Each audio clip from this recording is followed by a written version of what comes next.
Salut les followers! Si vous êtes prof de langue, et de français notamment, vous avez sans doute un goût particulier pour les langues en général, les comparer, les analyser, les étudier, les disséquer, voire une passion assez poussée pour la linguistique et la grammaire. Mais avez-vous remarqué cette même passion dévorante chez vos élèves? C'est quand même assez rare, non? Alors, c'est vrai qu'en tant que prof, on s'embarque parfois dans des explications grammaticales un peu pointues, en espérant que notre élève ait au moins une petite base de connaissances, par exemple savoir différencier un verbe et un sujet, un adjectif et un nom. C'est parfois un échec cuisant et surtout, ça manque d'efficacité. Donc aujourd'hui, les tutos du FLE, épisode numéro 26. Je phrase, donc je suis.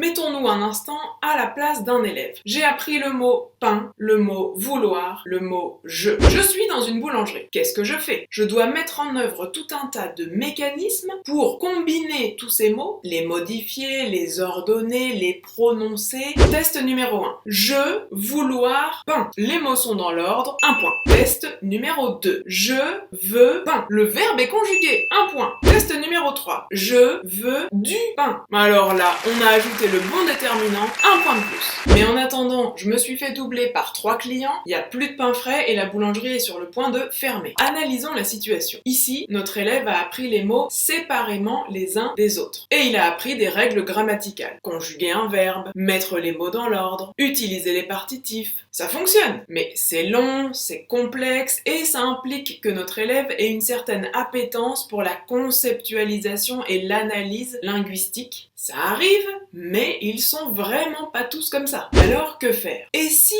on s'éloignait un peu de la grammaire savante pour enseigner plutôt la langue pratique? C'est exactement ce que propose l'approche phraséologique. Et c'est cette approche qu'ont choisi les auteurs de la collection Prêt à parler. Regardons un exemple. Unité 6, niveau 1. L'unité commence par l'observation d'une image. Et on propose directement aux élèves de la décrire en utilisant des expressions qui contiennent du partitif mais sans l'expliquer. Plus tard, on écoute un dialogue d'une situation dans un magasin et grâce à l'exercice de compréhension, on a toutes les phrases clés de ce genre de situation. Immédiatement après, on peut lancer l'élève dans un petit jeu de rôle. Il a appris des phrases et pas des concepts grammaticaux, donc il sait les réemployer et les remettre à jour dans chaque contexte. Voilà, ça c'est l'approche phraséologique. Relever, puis répéter et réutiliser des combinaisons de mots. D'ailleurs, c'est comme ça que sont présentées les pages de récap communication à la fin de chaque unité. Des phrases pratiques au lieu de listes de mots sans contexte. Avant de nous quitter, je vous propose le challenge du prof de FLE.